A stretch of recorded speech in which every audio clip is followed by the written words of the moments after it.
शेतकऱ्यांना सांगितलंय यापुढे तुम्हाला विजेचं बिल भरण्याची आवश्यकता नाही आहे.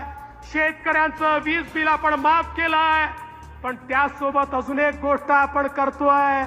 आमचा शेतकरी गेले 25-30 वर्ष म्हणतो आम्हाला 7 दिवस 365 दिवस दिवसा वीज द्या. अर्धे दिवस आम्हाला रात्रीची वीज मिळते. रात्री शेतामध्ये जाऊन साप विंचूच्या संगतीत शेती करणं फार कठीण आहे.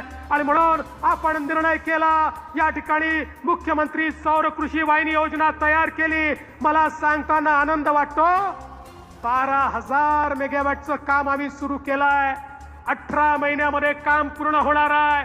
आणि त्यानंतर माझ्या शेतकऱ्याला 18 महिन्यानंतर हे काम पूर्ण झाल्यावर 365 दिवस दिवसा वीज आम्ही त्या ठिकाणी देऊ.